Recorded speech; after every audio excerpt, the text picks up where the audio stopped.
Nah, ini baru super top Marco Top. Fans Garuda langsung gerak cepat. Pelatih Belanda jadi saran fans Garuda untuk tangani timnas Indonesia U20. Kira-kira siapa pelatih tersebut? Wah. Apakah tidak blunder si ini? Masih sisakan 2 laga? Indra Syafri malah ungkap kelemahan timnas Indonesia U20.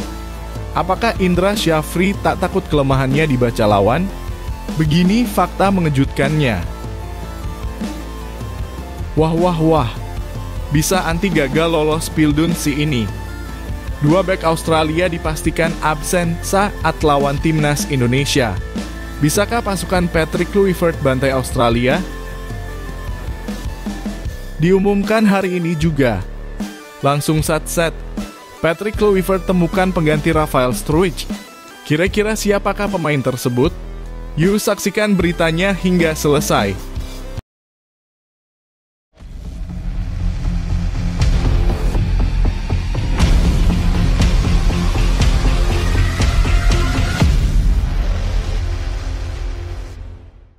Mohon subscribe channel Timnasku Indonesia agar tidak ketinggalan informasi Timnas Indonesia.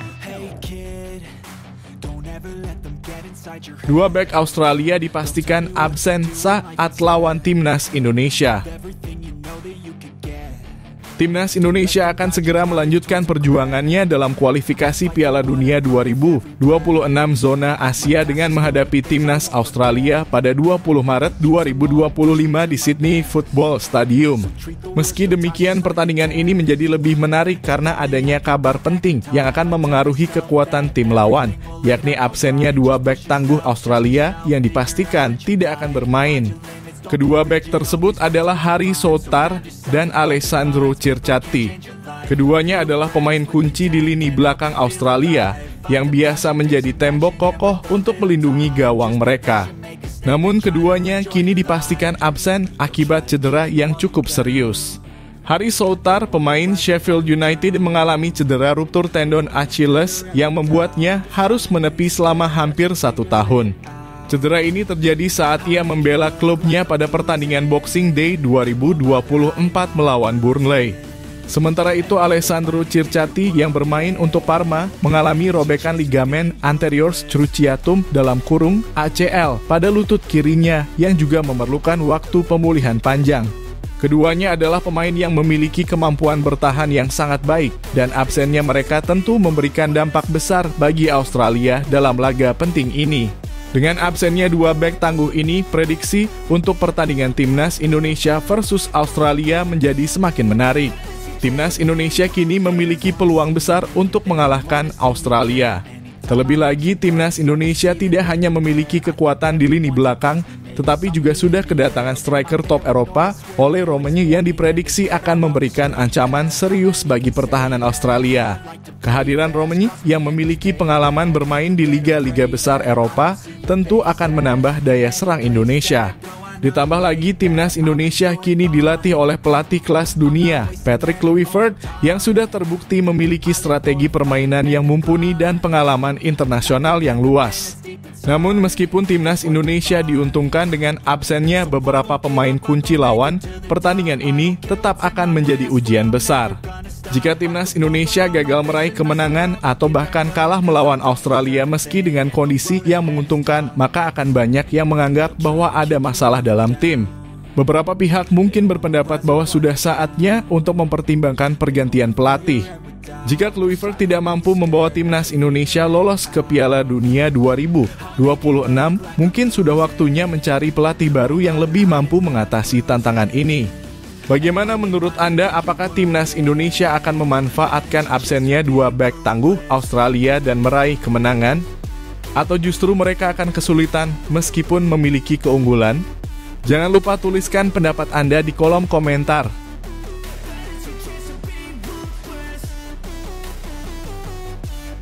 Indra Syafri malah ungkap kelemahan timnas Indonesia U20 di tengah turnamen Piala Asia U20. Kabar mengejutkan datang dari timnas Indonesia U20 yang baru saja melakoni laga penting di Piala Asia U20 2025. Meskipun masih menyisakan 2 pertandingan lagi, pelatih Indra Syafri justru membeberkan sejumlah kelemahan tim yang seharusnya bisa diperbaiki. Hal ini mengundang perhatian banyak pihak, mengingat Indonesia U20 masih memiliki peluang untuk memperbaiki posisi mereka di grup dan berjuang menuju babak selanjutnya. Dalam pertandingan melawan Iran U20, Indonesia U20 harus menelan kekalahan yang cukup mengecewakan. Meskipun menurut Indra Syafri anak asuhnya tidak bermain buruk, namun mereka gagal mengantisipasi ancaman dari sepak pojok yang menjadi penyebab utama kedua gol Iran. Kami tidak bermain buruk, tapi kami gagal dalam mengantisipasi set pieces dan sepak pojok Iran, ungkap Indra Syafri dalam konferensi pers setelah pertandingan, seperti yang dikutip dari laman resmi AFC. Kedua gol tersebut berawal dari duel udara yang kalah dimenangi oleh pemain Iran, dan ini menjadi kelemahan yang cukup fatal bagi timnas Indonesia U20. Selain itu, Indra Syafri juga menyoroti kelemahan lain yang terjadi selama laga tersebut. Para pemain Garuda Muda dinilai kesulitan dalam duel 1 lawan 1, serta gagal memanfaatkan kecepatan yang mereka miliki. Kami lemah dalam urusan duel 1 lawan 1 dan kami gagal mengambil keuntungan dari kecepatan yang kami miliki, ujar pelatih asal Sumatera Barat ini. Tentu saja, hal ini menjadi catatan penting bagi timnas Indonesia U20, karena kekuatan fisik dan kecepatan seharusnya bisa dimaksimalkan untuk mendobrak pertahanan lawan. Kekalahan ini membuat posisi Indonesia U20 semakin terjepit di klasemen sementara grup C, di mana mereka kini berada di dasar grup dengan defisit 3 gol. Meskipun masih ada 2 pertandingan yang tersisa melawan Uzbekistan U20 dan Yaman U20. Tim Garuda Muda harus benar-benar bekerja keras untuk memperbaiki performa mereka agar bisa meraih kemenangan dan menjaga harapan lolos ke babak selanjutnya. Melihat dari sisi positifnya, Indra Syafri mengungkapkan bahwa kekalahan ini bisa menjadi pelajaran berharga bagi tim. Jika timnas Indonesia U20 mampu memperbaiki kelemahan-kelemahan yang ada, bukan tidak mungkin mereka akan menjadi tim yang lebih baik ke depannya. Namun perubahan ini tentu tidak bisa terjadi dalam waktu singkat, mengingat tantangan yang semakin besar. Pada hari Minggu besok, timnas Indonesia U20 akan menghadapi Uzbekistan U20 yang merupakan salah satu tim kuat di grup ini. Bagi para pendukung, kekalahan ini tentunya menjadi pukulan, namun ini juga menjadi kesempatan bagi timnas Indonesia U20 untuk bangkit dan membuktikan diri. Apakah mereka mampu memperbaiki kelemahan-kelemahan tersebut dan meraih kemenangan di laga berikutnya? Ataukah justru mereka akan kembali gagal menghadapi lawan yang tangguh? Kami ingin tahu pendapat Anda, tuliskan di kolom komentar.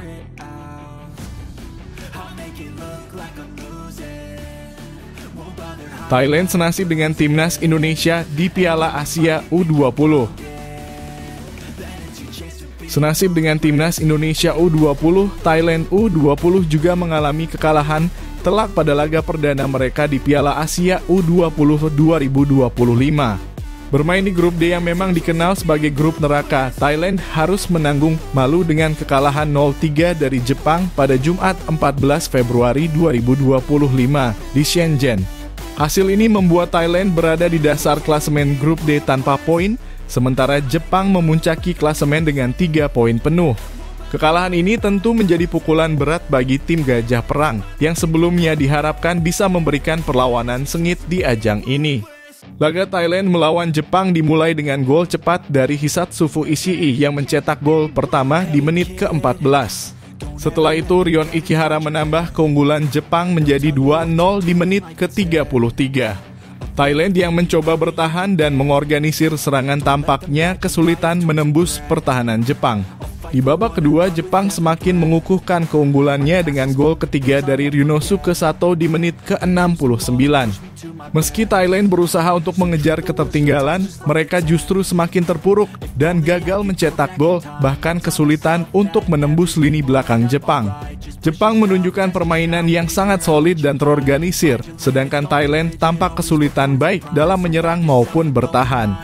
Pertahanan Thailand yang rapuh seringkali menjadi sasaran empuk bagi pemain Jepang yang memanfaatkan setiap peluang dengan baik. Setelah peluit panjang dibunyikan, skor 3-0 untuk kemenangan Jepang menjadi hasil yang tidak terhindarkan.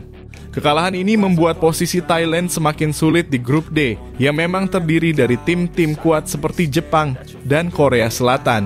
Setelah kekalahan telak ini, Thailand harus segera bangkit dan mempersiapkan diri untuk laga berikutnya melawan Korea Selatan pada Senin 17 Februari 2025. Menghadapi tim kuat seperti Korea Selatan tentu akan menjadi tantangan yang lebih berat bagi Thailand. Namun, jika mereka ingin tetap menjaga peluang lolos ke babak berikutnya, Thailand harus segera memperbaiki kelemahan-kelemahan yang ada. Hasil ini juga memberikan pelajaran penting bagi timnas Indonesia U20 yang juga mengalami kekalahan telak pada laga pertama mereka. Thailand dan Indonesia kini memiliki nasib yang serupa dan kedua tim harus segera memperbaiki performa mereka jika tidak ingin terpuruk lebih dalam. Apakah Thailand bisa bangkit dan meraih kemenangan di laga-laga berikutnya? Atau mereka akan kembali menjadi lumbung gol bagi tim-tim lain? Begitu juga dengan Indonesia, apakah mereka akan mampu memperbaiki kelemahan mereka? Kami ingin tahu pendapat Anda tentang kekalahan Thailand ini, apakah mereka masih memiliki peluang untuk lolos ke babak selanjutnya? Atau justru harus menghadapi kenyataan pahit di Piala Asia U20 2025? Silakan tuliskan pendapat Anda di kolom komentar.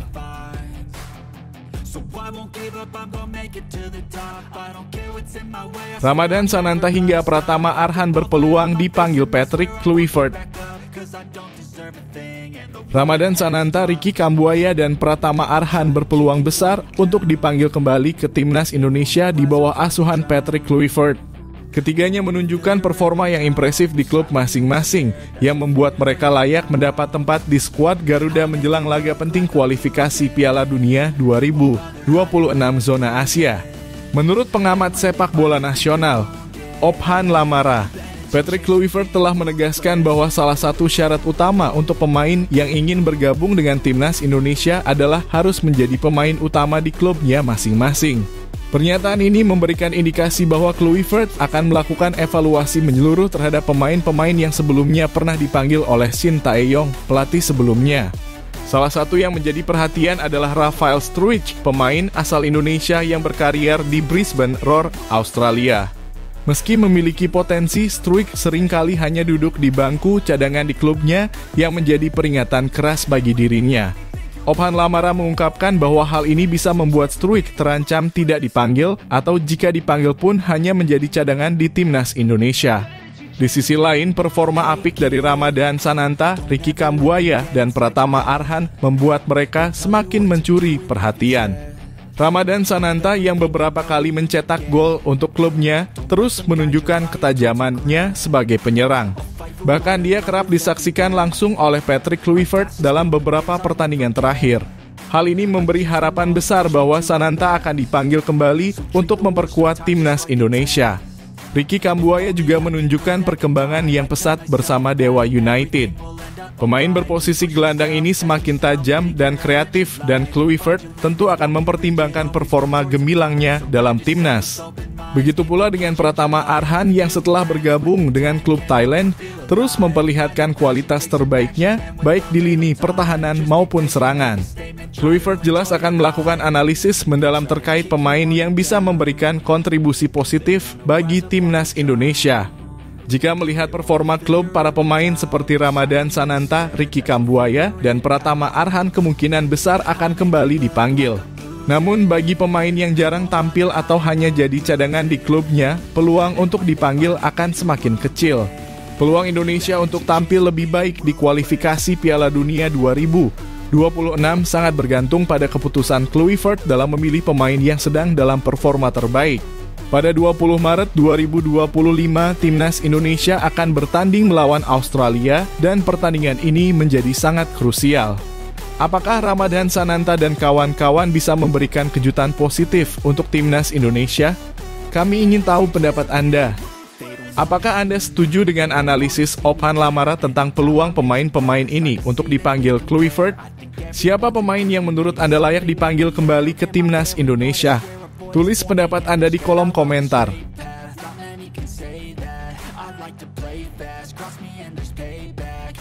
Jairo Riedewald bisa jadi beban timnas Indonesia.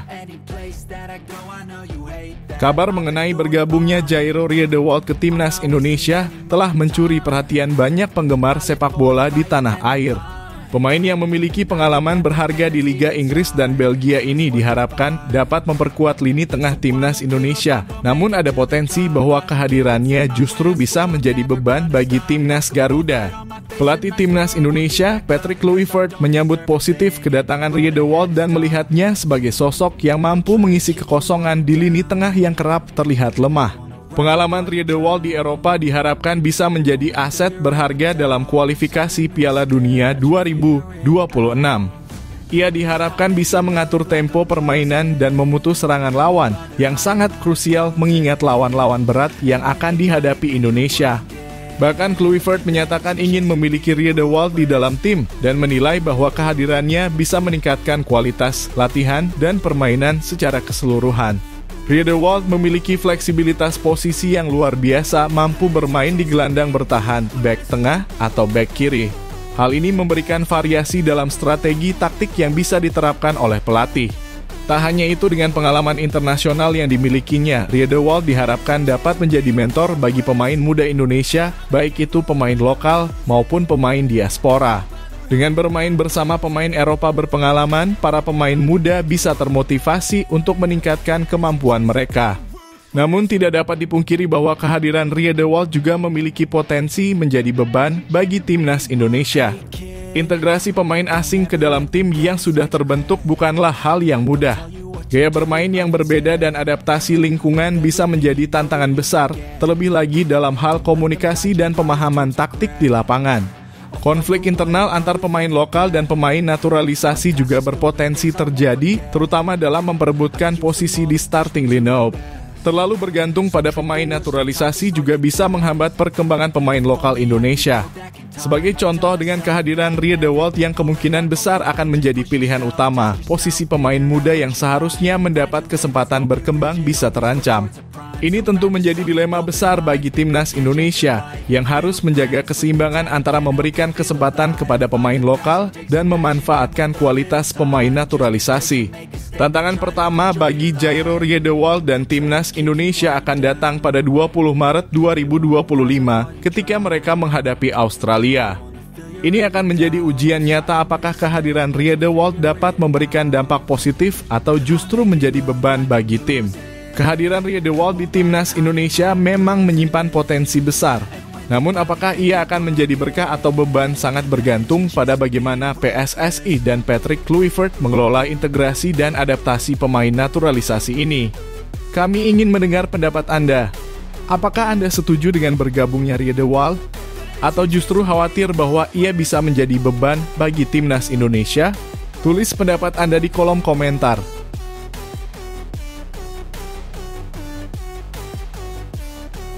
Fans Garuda sarankan pelatih Belanda untuk gantikan Indra Syafri di Piala Asia U20.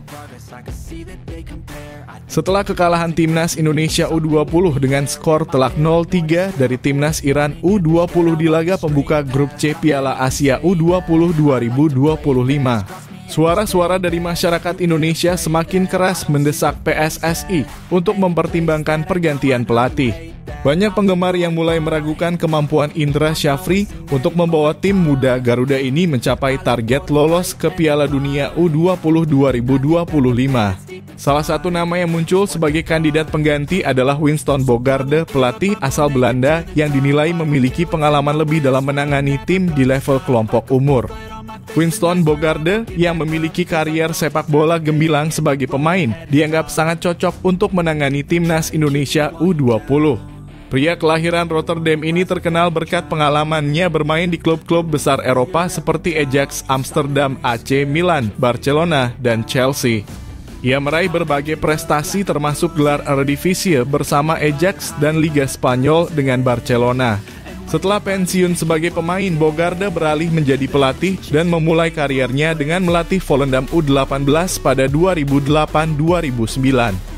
Ia juga sempat menjabat sebagai asisten pelatih Ajax U21 dan lebih baru lagi, ia bekerja dengan Erik ten Hag sebagai asisten pelatih di Ajax Amsterdam Senior. Yang menarik, Winston Bogarde juga memiliki hubungan profesional dengan pelatih timnas Indonesia, Patrick Kluivert. Mereka bekerja sama di Adana Demirspor, klub Liga Turki yang memberikan kedekatan antar pelatih dan pemahaman tentang filosofi permainan yang bisa diterapkan pada Timnas Indonesia U20. Dengan pengalaman dan pengetahuan yang dimiliki, banyak yang merasa bahwa Bogarde bisa membawa sentuhan berbeda yang sangat dibutuhkan oleh Garuda Nusantara. Namun, meski banyak yang mendorong pergantian pelatih, kita harus ingat bahwa Indra Syafri masih memiliki peluang untuk mengantarkan Timnas Indonesia U20 lolos ke perempat final Piala Asia U20 2025. Timnas Indonesia U20 masih memiliki 2 laga sisa di grup dan bisa kembali bangkit jika mampu meraih kemenangan penuh. Oleh karena itu, pergantian pelatih bukanlah keputusan yang mudah dan harus dipertimbangkan dengan matang. Lantas, apakah benar Winston Bogarde akan menjadi solusi bagi Timnas Indonesia U20? Ataukah Indra Syafri masih layak untuk mendapat dukungan penuh mengingat peluang masih terbuka? Kami ingin mendengar pendapat Anda. Apakah Anda setuju jika PSSI mengganti pelatih dengan Winston Bogarde? Atau lebih baik memberi kesempatan lebih kepada Indra Syafri untuk menunjukkan kemampuannya? Tulis pendapat Anda di kolom komentar.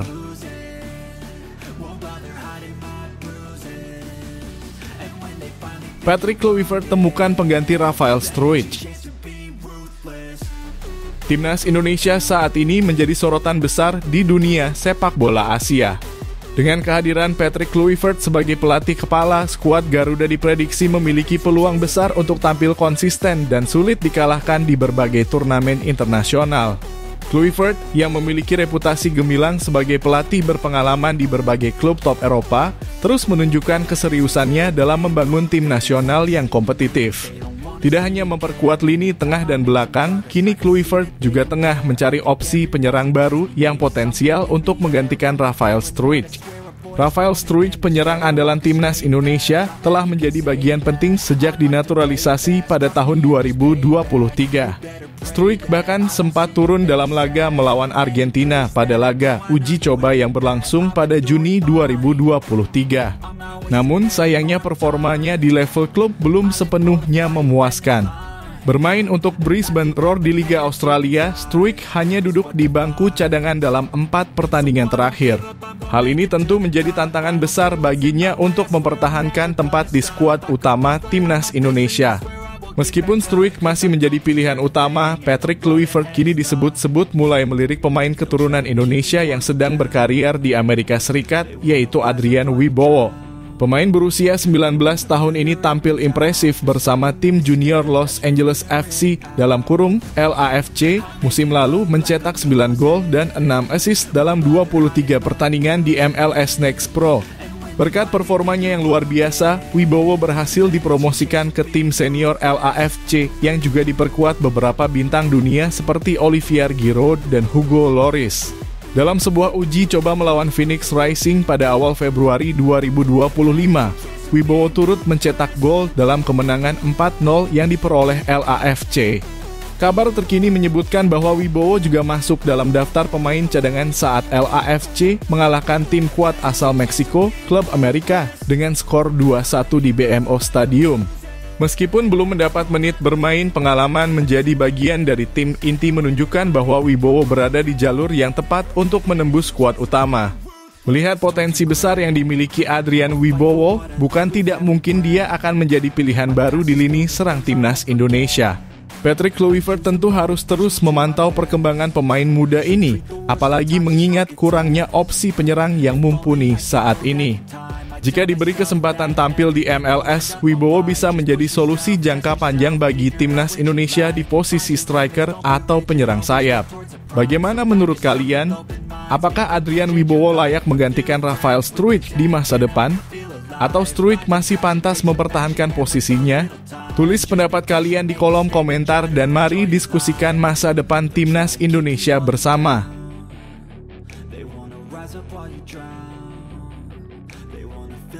Sandy Walsh akui dikucilkan KV Mechelen usai bela Timnas Indonesia.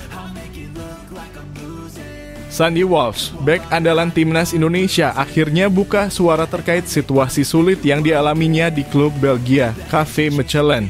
Setelah membela skuad Garuda di ajang Piala Asia 2023, komunikasi antara dirinya dan staf pelatih klub disebut mulai merenggang. Pengakuan ini disampaikan Walsh dalam sebuah wawancara dengan Gazette van Antwerpen pada Jumat 14 Februari 2025. Saya pergi selama sebulan untuk fokus penuh pada turnamen itu, dalam kurung Piala Asia 2023. Namun saya memiliki perasaan aneh karena hanya ada sedikit komunikasi antara staf Mechelen dan saya selama masa tersebut, ujarnya dengan nada kecewa. Setelah kembali ke klub, Sandy sempat dimainkan dalam 2 pertandingan melawan Anderlecht dan Open. Namun perlahan-lahan namanya mulai tersingkir dari daftar pemain utama. Situasi ini membuatnya merasa tak dihargai dan mulai memikirkan langkah baru dalam kariernya. Saya mulai merasa diabaikan tanpa alasan jelas. Dari situ saya berpikir untuk berkarier di Asia, tempat di mana saya bisa mendapatkan apresiasi lebih besar dan menit bermain yang lebih banyak, ungkap Sandy Walsh. Rencana pindah ke Asia sebenarnya bukan hal baru baginya. Walsh mengaku keinginan tersebut sudah muncul sejak Piala Asia 2024. Setelah mempertimbangkan berbagai opsi, Sandy akhirnya memilih bergabung dengan Yokohama F. Marinos, klub raksasa di Liga Jepang yang dikenal memiliki atmosfer kompetitif dan penghargaan tinggi terhadap pemain internasional. Keputusannya untuk bergabung ke Yokohama F. Marinos juga didorong oleh keinginannya menjaga performa terbaik bersama timnas Indonesia. Sandy ingin memastikan dirinya selalu dalam kondisi prima untuk memperkuat Garuda di berbagai ajang internasional, termasuk kualifikasi Piala Dunia yang akan datang. Meski situasi di Cafe Mechelen menyisakan kekecewaan, Sandy memilih untuk fokus pada tantangan barunya di Asia. Ia berharap bisa menunjukkan kemampuan terbaiknya dan terus menjadi andalan timnas Indonesia. Bagaimana menurut kalian? Apakah langkah Sandy Walsh meninggalkan Eropa dan bermain di Asia adalah keputusan yang tepat? Atau seharusnya ia tetap berjuang di Belgia? Tuliskan pendapat kalian di kolom komentar dan mari diskusikan masa depan salah satu bek terbaik timnas Indonesia ini bersama.